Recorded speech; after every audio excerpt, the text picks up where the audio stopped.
Bus ಬಂದ್ ವಿಶೇಷ ಬುಲೆಟಿನ್ಗೆ ಸ್ವಾಗತ. ನಾನು ಸಾಹಿಲ್. ರಾಜ್ಯ ಸರ್ಕಾರ ಮತ್ತು ಸರ್ಕಾರಿ ನೌಕರರ ನಡುವಿನ ಜಟಾಪಟಿಯಿಂದ ಗಂಡ ಹೆಂಡತಿ ಜಗಳದಲ್ಲಿ ಕೂಸು ಬಡವಾಯಿತು ಅಂದ ಹಾಗೆ ಬಸ್ ಬಂದಿನಿಂದ ಸವಾರರು, ಪ್ರಯಾಣಿಕರು, ಕೂಲಿ ಕಾರ್ಮಿಕರು, ಕೆಲಸಕ್ಕೆ ಹೋಗಬೇಕಾದವರು, ಶಾಲೆಗೆ ಹೋಗಬೇಕಾದ ವಿದ್ಯಾರ್ಥಿಗಳು ಬಡವಾಯ್ತಾ? ಎಸ್, ಹಾಗಾದರೆ ರಾಜ್ಯ ಸರ್ಕಾರಕ್ಕೆ ಸೆಡ್ಡು ಹೊಡೆದ ಸಾರಿಗೆ ನೌಕರರು, ಸರ್ಕಾರದ ಆದೇಶಕ್ಕೂ ಕ್ಯಾರೆ ಅನ್ನದ ಸಾರಿಗೆ ನೌಕರರು. ರಾಜ್ಯ ಸರ್ಕಾರಕ್ಕೆ ಸೆಡ್ಡು ಹೊಡೆದ ಸಾರಿಗೆ ನೌಕರರು, ಸರ್ಕಾರದ ಆದೇಶಕ್ಕೂ ಕ್ಯಾರೆ ಅನ್ನದ ಸಾರಿಗೆ ನೌಕರರು. ಕೋರ್ಟ್ ಆದೇಶ ಧಿಕ್ಕರಿಸಿ ಸಾರಿಗೆ ನೌಕರರಿಂದ ಮುಷ್ಕರ. ರಾಜ್ಯದ 4 ನಿಗಮಗಳಿಂದ ಬಸ್ಗಳು ಬಂದಾಗಿವೆ. ಬೆಂಗಳೂರಿನಲ್ಲಿ ಬಸ್ಗಳು ತಿರುಗಾಡ್ತಾ ಇದೆಯಾ ಅಂತ ಕೇಳಿದ್ರೆ ತಿರುಗಾಡ್ತಾ ಇದೆ. ಆದರೆ ರಾಜ್ಯದಲ್ಲಿ ಡಿಪೋಗಳಲ್ಲಿ ನಿಂತಲ್ಲೇ ನಿಂತ ಸರ್ಕಾರಿ ಬಸ್ಗಳು 1,20,000 ನೌಕರರಿಂದ ಇಂದಿನಿಂದ ಮುಷ್ಕರ. ನಿನ್ನೆ ನ್ಯಾಯಾಲಯವು ಕೂಡ ಹೇಳಿತು, ಬೇಡ ಇವತ್ತು ಮುಂದೂಡಿಕೆ ಮಾಡಿ ಅಂತ. ರಾಜ್ಯ ಸರ್ಕಾರಕ್ಕೆ ಸೆಡ್ಡು ಹೊಡೆದ ಸಾರಿಗೆ ನೌಕರರು, ಸರ್ಕಾರದ ಆದೇಶಕ್ಕೂ ಕ್ಯಾರೆ ಎನ್ನದ ಸಾರಿಗೆ ನೌಕರರು. ಸಾಕಷ್ಟು ಬೇಡಿಕೆಗಳನ್ನು ಮುಂದಿಟ್ಟುಕೊಂಡು ಸರ್ಕಾರದ ಜೊತೆ ಅನೇಕ ಬೇಡಿಕೆಗಳನ್ನ ಕೇಳಿತ್ತು ಸಾರಿಗೆ ನೌಕರರ ಸಂಘ. ಆದರೆ ಸರ್ಕಾರ ಆ ಬಗ್ಗೆ ಇನ್ನೂ ಕೂಡ ಒಂದು ಭರವಸೆಯ ಮಾತುಗಳನ್ನೇ ಕೊಟ್ಟಿರಲಿಲ್ಲ. ನೀವು ಮುಷ್ಕರ ಮಾಡಬೇಡಿ ಅಂತಲೇ ಹೇಳಿತ್ತು ಸರ್ಕಾರ. ಜೊತೆಗೆ ನ್ಯಾಯಾಲಯವು ಕೂಡ ಕೋರ್ಟ್ ಮಧ್ಯಪ್ರವೇಶ ಮಾಡಿ ನೀವು ಮುಷ್ಕರವನ್ನು ಮುಂದೂಡಿಕೆ ಮಾಡಬೇಕು ಎನ್ನುವಂಥ ಒಂದು ಸಲಹೆಯನ್ನು ಕೊಟ್ಟಿತ್ತು. ಆದರೆ ಕೋರ್ಟ್ ಸೂಚನೆಯನ್ನು ಕೂಡ ಧಿಕ್ಕರಿಸಿ ಒಂದಷ್ಟು ಕಡೆಗಳಲ್ಲಿ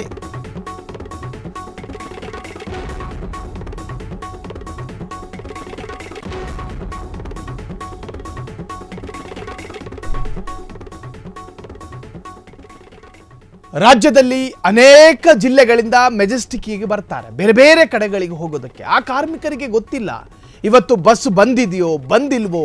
ಸಾಕಷ್ಟು ವರ್ಗಗಳಿಗೆ ಅದರ ಮಾಹಿತಿನೇ ಇಲ್ಲ. ಬೇರೆ ಬೇರೆ ಜಿಲ್ಲೆಗಳಿಂದ ಬೆಂಗಳೂರಿಗೆ ಬಂದು ಬೆಂಗಳೂರಿನ ನಾನಾ ಕಡೆಗಳಲ್ಲಿನ ಫ್ಯಾಕ್ಟ್ರಿಗೆ ಹೋಗುವಂತಹ ಕೂಲಿ ಕಾರ್ಮಿಕರು ನೋಡಿ, ಮೆಜೆಸ್ಟಿಕ್ನ ದೃಶ್ಯ ಬಿಕೋ ಅಂತ ಇದೆ. ಸಾಕಷ್ಟು ಜನರಿಗೆ ಗೊತ್ತೇ ಇಲ್ಲ ಇವತ್ತು ಬಸ್ ಇರಲ್ಲ ಅಂತ.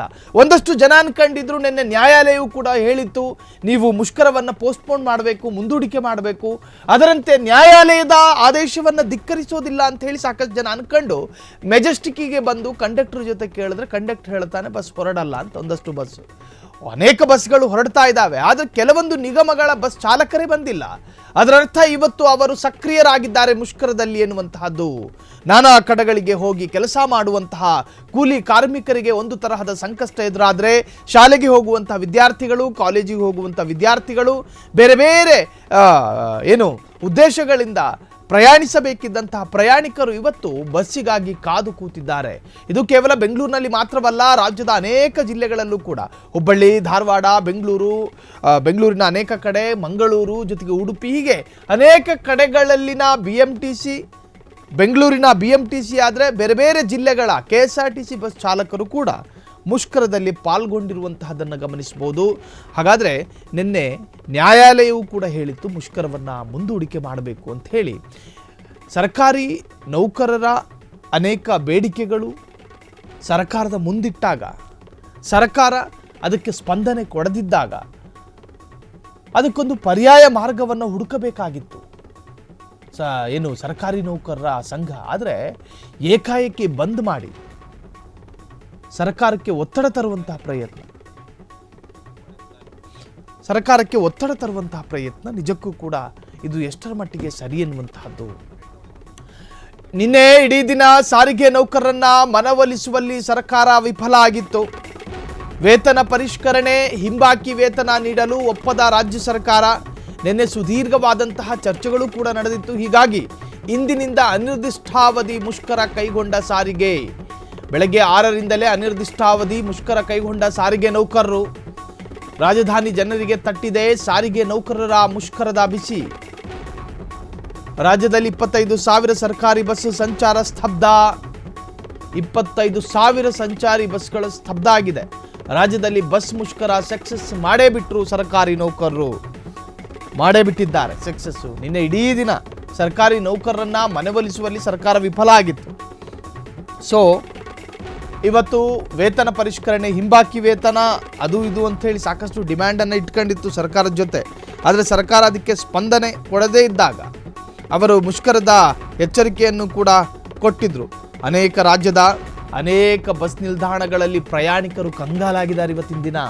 ಪಾಪ ಪ್ರಯಾಣಿಕರಿಗೆ ನ್ಯಾಯಾಲಯ ಮಧ್ಯಪ್ರವೇಶ ಮಾಡಿದೆಯಲ್ಲ, ಈ ಒಂದು ಮುಷ್ಕರ ಮುಂದೂಡಿಕೆ ಮಾಡಬಹುದು ಅನ್ನುವಂತಹ ಕಾರಣದಿಂದ ಮುಷ್ಕರ ಮುಂದೂಡಿಕೆ ಮಾಡಬಹುದು ಅಂತ ಹೇಳಿ ಸಾಕಷ್ಟು ಪ್ರಯಾಣಿಕರು ಬಸ್ ಸ್ಟ್ಯಾಂಡಿಗೆ ಬಂದು ನೋಡಿದಾಗ ಬಸ್ಸುಗಳಿಲ್ಲ. ಅದರ ಅರ್ಥ ಏನು ಅಂತ ಹೇಳಿದ್ರೆ ಮುಷ್ಕರವನ್ನ ಮಾಡೋದ್ರಲ್ಲಿ ಹಿಂದೇಟು ಹಾಕಲಿಲ್ಲ, ಬಂದ್ ಮಾಡೋದ್ರಲ್ಲಿ ಯಶಸ್ಸನ್ನು ಕಂಡಿದ್ದಾರೆ ಸರ್ಕಾರಿ ನೌಕರರು. ಎಸ್, ಈ ಬಗ್ಗೆ ಹೆಚ್ಚಿನ ಡೀಟೇಲ್ಸ್ ಕೊಡೋದಕ್ಕೆ ಏನೇನಾಗ್ತಾ ಇದೆ, ಬೆಂಗಳೂರಿನಲ್ಲಿ ಎಷ್ಟು ಕಡೆಗಳಲ್ಲಿ ಬಸ್ಗಳಿದ್ದಾವೆ, ಎಷ್ಟು ಕಡೆಗಳಲ್ಲಿ ಬಸ್ ಇಲ್ಲ, ಪ್ರಯಾಣಿಕರು ಯಾವ ತರಹದ ವೇದನೆಯನ್ನ ಅಥವಾ ಸಂಕಷ್ಟವನ್ನು ಎದುರಿಸ್ತಾ ಇದ್ದಾರೆ, ಈ ಬಗ್ಗೆ ಹೆಚ್ಚಿನ ಡೀಟೇಲ್ಸ್ ಕೊಡೋದಕ್ಕೆ ನಮ್ಮ ಪ್ರತಿನಿಧಿ ಕೃಷ್ಣ ಈಗ ಫೋನ್ ಸಂಪರ್ಕದಲ್ಲಿ. ಕೃಷ್ಣ, ನಿನ್ನೆಯೇ ಕೋರ್ಟ್ ಕೂಡ ಮಧ್ಯಪ್ರವೇಶ ಮಾಡಿತ್ತು, ಹಾಗಾಗಿ ಪ್ರಯಾಣಿಕರು ನಿರಾಳರಾಗಿದ್ರು. ಆದರೆ ಇವತ್ತು ಕೆಲವು ಕಡೆಯ ಬಸ್ ಸ್ಟ್ಯಾಂಡಿಗೆ ಬಂದು ನೋಡಿದಾಗ ಬಸ್ಗಳೇ ಇಲ್ಲ. ಏನಿದೆ ಈ ಬಗ್ಗೆ ಹೆಚ್ಚಿನ ಡೀಟೇಲ್ಸ್ ಕೃಷ್ಣ? ಸರ್ಕಾರ ಹಾಗೂ ಸಾರಿಗೆ ನೌಕರರ ನಡುವೆ ನಡೀತಿರುವಂತಹ ಸಂಘರ್ಷ ಈಗ ತಾರಕಕ್ಕೇರಿದೆ. ನಿನ್ನೆ ಸಿಎಂ ಸಿದ್ದರಾಮಯ್ಯ ಕೂಡ ಮನವೊಲಿಸುವಂತ ಪ್ರಯತ್ನವನ್ನ ಮಾಡಿದ್ರು. ಸಿಎಂ ಸಿದ್ದರಾಮಯ್ಯ ಕೂಡ ಸ್ಪಷ್ಟವಾಗಿ ಹೇಳುವಂತ ಪ್ರಯತ್ನವನ್ನ ಮಾಡಿದ್ರು. ಯಾವುದೇ ಕಾರಣಕ್ಕೂ ನಾವು 38 ತಿಂಗಳ ಹಿಂಬಾಕಿಯನ್ನು ನೀಡಕ್ಕೆ ಸಾಧ್ಯ ಇಲ್ಲ ಅನ್ನೋ ಮಾತುಗಳನ್ನ ಕೂಡ ಹೇಳಿದ್ರು. ಜೊತೆಗೆ 2024 ಜನವರಿ 1ನೇ ತಾರೀಕಿನಿಂದ ವೇತನವನ್ನ ಪರಿಷ್ಕರಣೆ ಮಾಡಬೇಕಾಗಿತ್ತು ಸರ್ಕಾರ. ಆದ್ರೆ ಕಳೆದ 1.5 ವರ್ಷದಿಂದ ಸಾರಿಗೆ ನೌಕರಿಗೆ ವೇತನವನ್ನು ಪರಿಷ್ಕರಣೆ ಮಾಡುವಂತ ಪ್ರಯತ್ನವನ್ನ ಸರ್ಕಾರ ಮಾಡಿಲ್ಲ. ಹೀಗಾಗಿ ಸರ್ಕಾರದ ವಿರುದ್ಧ ಸಾರಿಗೆ ನೌಕರರು ಸಮರಕ್ಕೆ ಕೂಡ ನಿಂತಿದ್ದಾರೆ, ತೊಡೆತಟ್ಟಿ ನಿಂತಿದ್ದಾರೆ.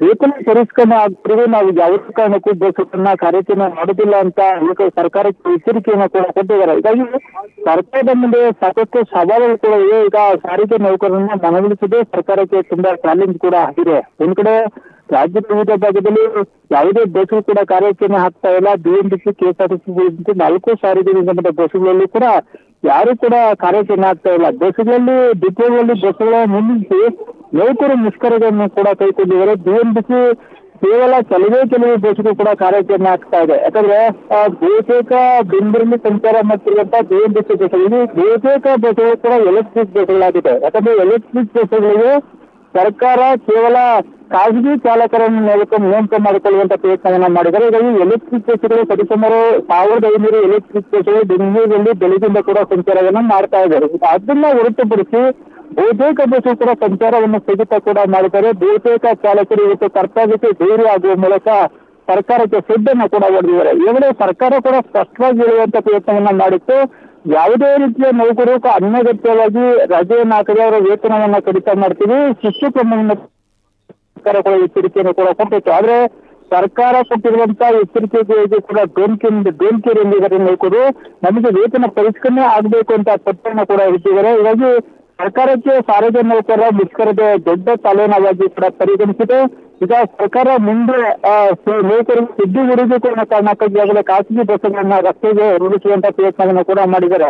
ಈಗ ನೌಕರಿಗೆ ಕೂಡ ಆತಂಕ ಕೂಡ ಶುರುವಾಗಿದೆ. ಈ ಹಿಂದೆ ಸಾರಿಗೆ ನೌಕರು ಮುಷ್ಕರ ಮಾಡಿದಂತ ಸಂದರ್ಭದಲ್ಲಿ 2021-22 ಸಂದರ್ಭದಲ್ಲಿ ಮುಷ್ಕರ ಮಾಡಿದಂತ ಸಂದರ್ಭದಲ್ಲಿ ಸುಮಾರು 5,000ರಿಂದ 6,000 ನೌಕರನ್ನ ಏಕಾಏಕಿ ಸಸ್ಪೆಂಡ್ ಮಾಡುವಂತ ಪ್ರಯತ್ನವನ್ನ ಮಾಡಿದ್ರು, ವಜಾ ಮಾಡುವಂತ ಪ್ರಯತ್ನವನ್ನು ಕೂಡ ಮಾಡಿದ್ರು. ಆದ್ರೆ ಈಗ ಅದೇ ಮಾದರಿಯಲ್ಲಿ ನೌಕರನ್ನ ವಜಾ ಮಾಡುವಂತ ಪ್ರಯತ್ನವನ್ನ ಮಾಡುತ್ತಾ ಅಥವಾ ನೌಕರನ್ನ ಹತ್ತಿಕ್ಕುವಂತ ಪ್ರಯತ್ನ, ನೌಕರ ಮುಷ್ಕರವನ್ನ ಹತ್ತಿಕ್ಕುವಂತ ಪ್ರಯತ್ನವನ್ನು ಸರ್ಕಾರ ಮಾಡುತ್ತಾ ಅನ್ನೋದು ಕೂಡ ಕಾದು ನೋಡಬೇಕಾಗಿದೆ.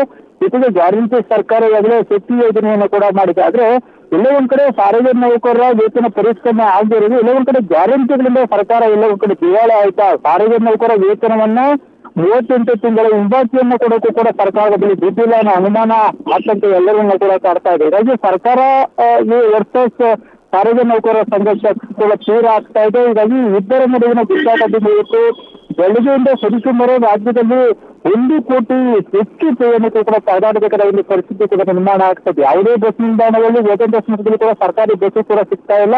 ತಮಗೆ ಹೋಗ್ಬೇಕಾದಂತ ಜಾತಿ ಓಕೆ ಆಗದೆ ಜನ ಕೂಡ ಪರದಾಡ್ತಾ ಇದ್ದಾರೆ. ಖಾಸಗಿ ಬಸ್ಸುಗಳ ಮೊರೆ ಹೋಗ್ತಾ ಇದ್ದಾರೆ, ಖಾಸಗಿ ಆಟೋಗಳ ಮೊರೆ ಹೋಗ್ತಾ ಇದ್ದಾರೆ. ಬೆಂಗಳೂರಲ್ಲಿ ಮೆಟ್ರೋ ಮೊರೆ ಇವತ್ತು ಸಾಕಷ್ಟು ಪ್ರಯಾಣಿಕರು ಕೂಡ ಓಡಾಟ ಮಾಡ್ತಾ ಇದ್ದಾರೆ. ಹೀಗಾಗಿ ಸರ್ಕಾರದ ವಿರುದ್ಧ ಆಕ್ರೋಶವನ್ನು ಕೂಡ ಇವತ್ತು ಬೆಳಗ್ಗೆಯಿಂದ ಬಹುತೇಕ ಪ್ರಯಾಣಿಕರು ಕೂಡ ಸರ್ಕಾರದ ವಿರುದ್ಧ ಆಕ್ರೋಶವನ್ನು ಕೂಡ ವ್ಯಕ್ತಪಡಿಸ್ತಾ ಇದ್ದಾರೆ. ಆದ್ರೆ ಸರ್ಕಾರ ಮಾತ್ರ ಯಾವುದೇ ಕಾರಣಕ್ಕೂ ನಾವು ಅರಿಯಲ್ಲ. ಅಂದ್ರೆ 38 ತಿಂಗಳ ಬಾಕಿ ಏನು ಈಟಿಗೆ ಯಾವುದೇ ಕಾರಣಕ್ಕೂ ನಾವು ಪರಿಶ್ರಮ ಮಾಡಕ್ಕೆ ಸಾಧ್ಯ ಇಲ್ಲ, ಹಿಂಬಾಕಿಯನ್ನು ನೀಡಕ್ಕೆ ಸಾಧ್ಯನೂ ಇಲ್ಲ. ಸರ್ಕಾರದ ಸದಸ್ಯ ಮೇಲೆ 1,200 ಕೋಟಿ ಕೂಡ ಖರ್ಚು ಆಗುತ್ತೆ. ಇಂಥ ಸಂದರ್ಭದಲ್ಲಿ ಇಂಥ ಕಠಿಣ ಪರಿಸ್ಥಿತಿಯಲ್ಲಿ ಸರ್ಕಾರದ ಆರ್ಥಿಕ ಪರಿಸ್ಥಿತಿ ಕಠಿಣ ಆಗಿದ್ದ ಮಾತುಗಳನ್ನ ನೌಕರರು ಮನವರಿಕೆ ಮಾಡಿಕೊಳ್ಳುವಂತ ಪ್ರಯತ್ನವನ್ನ ಸರ್ಕಾರ ಮಾಡಿದೆ. ಆದ್ರೆ ನೌಕರು ಮಾತ್ರ ನಮಗೆ ವೇತನ ಪರಿಷ್ಕರಣೆ ಆಗ್ಲೇಬೇಕು, 38 ತಿಂಗಳ ಹಿಂಬಾಕಿ ಕೂಡ ನೀಡಲೇಬೇಕು ಅಂತ ಹೇಳ್ಬಿಟ್ಟು ಸರ್ಕಾರದ ವಿರುದ್ಧ ಸಮರಕ್ಕೆ ಕೂಡ ನಿಂತಿದ್ದಾರೆ. ಹೀಗಾಗಿ ಬಹುತೇಕ ಡಿಪೋಗಳು ಬಸ್ಸುಗಳು ನಿಂತಲ್ಲೇ ಕೂಡ ನಿಂತಿವೆ. ಅದರಲ್ಲೂ ಪ್ರಮುಖವಾಗಿ BMTC, KSRTC, NWSSRTC ಮತ್ತು ಯಾವುದೇ ಕರ್ನಾಟಕ ಮತ್ತು ಕಲ್ಯಾಣ ಕರ್ನಾಟಕದ ಬಹುತೇಕ ಬಸ್ಸು ಕೂಡ ಯಾವುದೇ ಕೂಡ ಕಾರ್ಯಾಚರಣೆ ಮಾಡ್ತಾ ಇಲ್ಲ. ಹೀಗಾಗಿ ಸರ್ಕಾರ ವರ್ಸಸ್ ಸಾರಿಗೆ ನೌಕರರ ಸಂಘರ್ಷ ತೀವ್ರ ಆಗ್ತಾ ಇದೆ. ಹೀಗಾಗಿ ಸರ್ಕಾರ ಸಾರಿಗೆ ನೌಕರರನ್ನ ಯಾವ ರೀತಿ ಮನವೊಲಿಸುವಂತ ಪ್ರಯತ್ನವನ್ನ ಮಾಡುತ್ತೆ ಅನ್ನೋದು ಕೂಡ ಕಾದು ನೋಡಬೇಕಾಗಿದೆ. ಈಗಾಗಲೇ ನಿನ್ನೆ CM ಸಿದ್ದರಾಮಯ್ಯ ಅವರು ಕೂಡ ಸ್ಪಷ್ಟವಾಗಿ ಸಭೆಯಲ್ಲಿ ಹೇಳುವಂತ ಪ್ರಯತ್ನವನ್ನು ಕೂಡ ಮಾಡಿ ಸದ್ಯದ ಮಟ್ಟಿಗೆ 2027ವರೆಗೂ ವೇತನವನ್ನು ಪರಿಷ್ಕರಣೆ ಮಾಡಕ್ಕೆ ಸಾಧ್ಯ ಇಲ್ಲ. 38 ತಿಂಗಳ ಹಿಂಬಾಕಿಯನ್ನ ಇನ್ನೂ ಕೆಲ ತಿಂಗಳ ಕಾಲ ಹಂತವಾಗಿ ನಾವು ಬಿಡುಗಡೆ ಮಾಡುವಂತ ಪ್ರಯತ್ನವನ್ನು ಮಾಡ್ತಿದ್ದಾರೆ. ನೌಕರಿಗೆ ಮನವೊಲಿಸುವಂತ ಪ್ರಯತ್ನವನ್ನು ಮಾಡಿದ್ದಾರೆ. ಆದರೆ ನೌಕರು ಇದು ಯಾವುದಕ್ಕೂ ಕೂಡ ಮನವೊಲಿಯುವುದು. ಇವತ್ತು ಮುಷ್ಕರ, ಇವತ್ತು ಬೆಳಿಗ್ಗೆ 6 ಗಂಟೆಯಿಂದ ಮುಷ್ಕರ ಕೂಡ ಸ್ಟಾರ್ಟ್ ಆಗಿದೆ. ಮುಷ್ಕರ ಸ್ಟಾರ್ಟ್ ಆಗಿರೋ ಕಾರಣಕ್ಕಾಗಿ ಯಾವುದೇ ಬಸ್ಗೂ ಕೂಡ ರಾಜ್ಯದಲ್ಲಿ ಕಾರ್ಯಾಚರಣೆ ಆಗ್ತಾ ಇಲ್ಲ. ಕೇವಲ ಬೆರಳೆಣಿಕೆಯಷ್ಟು ನೌಕರು ಕೂಡ ಕರ್ತವ್ಯಕ್ಕೆ ಹಾಜರಾಗಿದ್ದಾರೆ. ಹೀಗಾಗಿ ಸರ್ಕಾರ ವರ್ಸಸ್ ಸಾರಿಗೆ ನೌಕರರ ಸಂಘರ್ಷ ಇನ್ನಷ್ಟು ತೀವ್ರ ಆಗುವಂತ ಸಾಧ್ಯತೆ ಕೂಡ ವ್ಯಕ್ತ ಮಾಡ್ತಾರೆ ಕಾಣ್ತಾ ಇರುವಂತದ್ದು. ಸಾಹಿಲ್, ಥ್ಯಾಂಕ್ ಯು ಕೃಷ್ಣ ತಮ್ಮೆಲ್ಲ ಡೀಟೇಲ್ಸ್. ಇದೇ ಇವತ್ತು ಒಂದು ಕಡೆ ಸರ್ಕಾರಿ ನೌಕರರು ಈ ಮುಷ್ಕರದಲ್ಲಿ ಒಂದು ಹಂತದ ಯಶಸ್ಸನ್ನು ಕಂಡಿದ್ದಾರೆ. ಅದರರ್ಥ ನ್ಯಾಯಾಲಯ ಸೂಚನೆಯನ್ನು ಕೊಡುತ್ತೆ, ನ್ಯಾಯಾಲಯ ಖಡಕ್ ಎಚ್ಚರಿಕೆಯನ್ನು ಕೊಡುತ್ತೆ, ನೀವು ಏಕಾಏಕಿ ಮುಷ್ಕರಕ್ಕೆ ಮುಂದಾಗಬೇಡಿ, ಅದನ್ನು ಮುಂದೂಡಿಕೆ ಮಾಡಿ. ಆದರೂ ಕೂಡ ನ್ಯಾಯಾಲಯದ ಆದೇಶವನ್ನು ಧಿಕ್ಕರಿಸೋದು ಎಷ್ಟು ಸರಿ? ನ್ಯಾಯಾಂಗ ವ್ಯವಸ್ಥೆಯ ಸೂಚನೆಯನ್ನು ಧಿಕ್ಕರಿಸಬಾರ್ದು, ಕಠಿಣ ನಿಯಮಗಳಿದ್ದಾವೆ. ಸೊ ಧಿಕ್ಕರಿಸಿ ಒಂದಷ್ಟು ಚಾಲಕರು, ಒಂದಷ್ಟು ಸರ್ಕಾರಿ ನೌಕರರು ಈ ತರಹದ ಮುಷ್ಕರಕ್ಕೆ ಕೈ ಹಾಕಿರೋದು ನಿಜಕ್ಕೂ ಕೂಡ ಸಾಕಷ್ಟು ಖಂಡನೆಗಳು ಕೂಡ ವ್ಯಕ್ತವಾಗಿದೆ. ಇನ್ನು ಈ ಮುಷ್ಕರದ ಅಥವಾ ಸರ್ಕಾರ ಮತ್ತು ಸರ್ಕಾರಿ ನೌಕರರ ನಡುವಿನ ಈ ಜಟಾಪಟಿ ಮುಂದೆ ಯಾವ ತಿರುವನ್ನು ಪಡೆದುಕೊಳ್ಳುತ್ತೆ ಅನ್ನುವಂಥದ್ದನ್ನು ಕಾದು ನೋಡಬೇಕಾಗಿದೆ.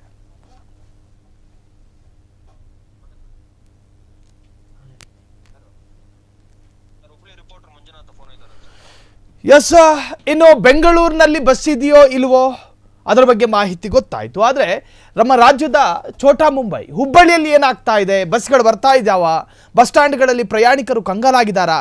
ಈ ಬಗ್ಗೆ ಹೆಚ್ಚಿನ ಡೀಟೇಲ್ಸ್ ಕೊಡೋದಕ್ಕೆ ನಮ್ಮ ಪ್ರತಿನಿಧಿ ಮಂಜುನಾಥ್ ಈಗ ಫೋನ್ ಸಂಪರ್ಕದಲ್ಲಿದ್ದಾರೆ. ಮಂಜುನಾಥ್, ಬೆಂಗಳೂರಿನಲ್ಲಿ ಒಂದಷ್ಟು BMTC ಓಡಾಡ್ತಾ ಇದೆ, KSRTC ವಿರಳಾತಿ ವಿರಳ. ಹುಬ್ಬಳ್ಳಿಯ ಪರಿಸ್ಥಿತಿ ಹೇಗೆ ಮಂಜುನಾಥ್? ಆಗ್ರಹಿಸಿ ರಾಜ್ಯಾದ್ಯಂತ ಸಾರಿಗೆ ನೌಕರರು ಮುಷ್ಕರಕ್ಕೆ ಕರೆ ನೀಡಿದ್ರು. ಆ ಮುಷ್ಕರಕ್ಕೆ ಆರಂಭದಲ್ಲಿ ಇಂದಿನ ಸಾಕಷ್ಟು ಬೆಂಬಲ ವ್ಯಕ್ತವಾಗಿದೆ. ಯಾವುದೇ ಒಂದು ಬಸ್ಗಳು ರಸ್ತೆಗೆ ಇಳಿಯುತ್ತಿಲ್ಲ. ಬಸ್ ನಿಲ್ದಾಣದಲ್ಲೇ ಠಿಕಾಣಿಗಳನ್ನು ಬಸ್ಗಳು ಹೂಡಿರುವಂತದ್ದು. ಯಾವುದೇ ಸಾರಿಗೆ ನೌಕರರು ಕೂಡ ಬಸ್ ತೆಗೆಯಲು ಕೂಡ ಹಿಂದೆ ಮುಂದೆ ನೋಡಿರುವಂತದ್ದು. ಯಾಕಂತಂದ್ರೆ ಅವರು ಬಹುದಿನಗಳ ಬೇಡಿಕೆಯಾಗಿತ್ತು ವೇತನ ಪರಿಷ್ಕರಣೆ, ಅಂದ್ರೆ 4 ವರ್ಷಕ್ಕೊಮ್ಮೆ ವೇತನ ಪರಿಷ್ಕರಣೆ ನಡೆಯಬೇಕಾಗಿತ್ತು. ಆದ್ರೆ ಅದನ್ನು 2020ರಲ್ಲಿ ನಡೆಸಬೇಕಾಗಿತ್ತು. ಆದ್ರೆ 2023ರಲ್ಲಿ ನಡೆಸಲಾಯಿತು.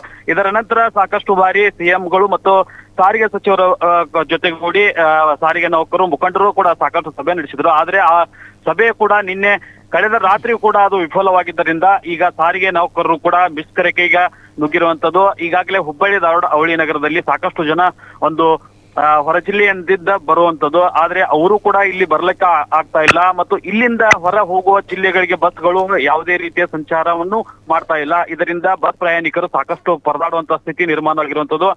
ಹುಬ್ಬಳ್ಳಿಯ ಗೋಕುಲ್ ರಸ್ತೆಯ ಹೊಸ ಬಸ್ ನಿಲ್ದಾಣದಲ್ಲಿ ಪ್ರಯಾಣಿಕರು ನೂರಾರು ಸಂಖ್ಯೆಯಲ್ಲಿ ಕುಳಿತಿದ್ದಾರೆ ಬಸ್ಗಾಗಿ ಕಾದು.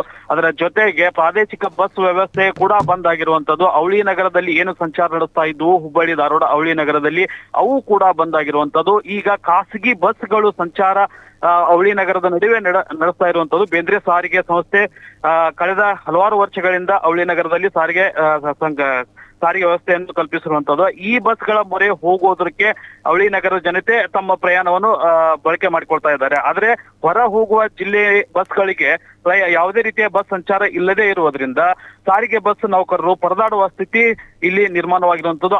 ಈಗಾಗಲೇ ಸಾಕಷ್ಟು ಜನ ವೃದ್ಧರು ಇದ್ದಾರೆ, ಮಹಿಳೆಯರಿದ್ದಾರೆ. ತಮ್ಮ ಮಕ್ಕಳನ್ನು ಕಟ್ಟಿಕೊಂಡು ಬಂದು ಬಸ್ ನಿಲ್ದಾಣದಲ್ಲಿ ಕುಳಿತುಕೊಂಡು ಬಸ್ ಯಾವಾಗ ಬರುತ್ತೆ ಎಂಬುದನ್ನು ಪಕ್ಕಪಕ್ಷಿಯಂತೆ ಕಾದು ಕುಳಿತಿರುವಂತ ದೃಶ್ಯಗಳು ಸಾಮಾನ್ಯವಾಗಿ ಎರಡೂ ಬಸ್ ನಿಲ್ದಾಣಗಳಲ್ಲಿ ಕಾಣಸಿಗುವಂತದ್ದು. ಯಾಕಂತಂದ್ರೆ ಹೊಸೂರು ಬಸ್ ನಿಲ್ದಾಣದಲ್ಲಿ ಪ್ರಾದೇಶಿಕ ಬಸ್ ನಿಲ್ದಾಣ ಆಗಿರೋದ್ರಿಂದ ಇಲ್ಲಿ ಗದಗ, ಹಾವೇರಿ ಮತ್ತು ಈ ಭಾಗದ ಬಸ್ಗಳ ಜಿಲ್ಲೆಗಳಿಗೆ ಬಸ್ಗಳು ಹೋಗ್ತಿರುವಂತದ್ದು.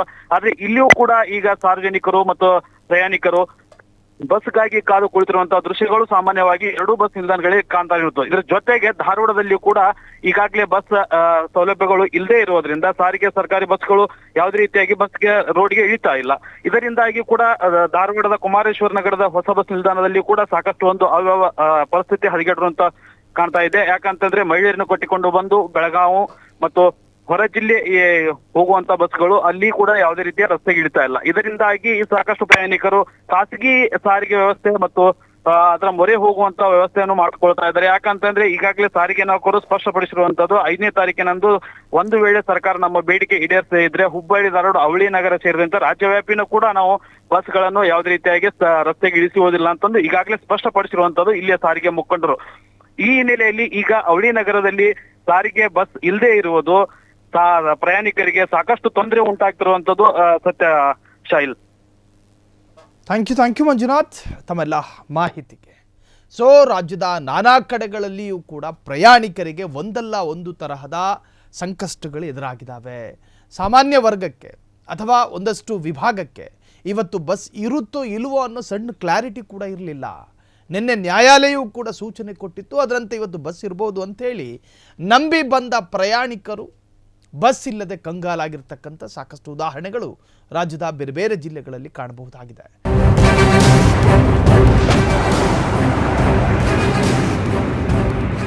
ಕ್ಷಣ ಕ್ಷಣದ ಸುದ್ದಿಗಳಿಗಾಗಿ ಫ್ರೀಡಂ ಟಿವಿ ಸಬ್ಸ್ಕ್ರೈಬ್ ಮಾಡಿ, ಲೈಕ್ ಮಾಡಿ ಹಾಗೂ ಫಾಲೋ ಮಾಡಿ. ಹೊಸ ಸುದ್ದಿಗಳ ನೋಟಿಫಿಕೇಶನ್ಗಾಗಿ ಬೆಲ್ ಐಕಾನ್ ಮೇಲೆ ಕ್ಲಿಕ್ ಮಾಡಿ.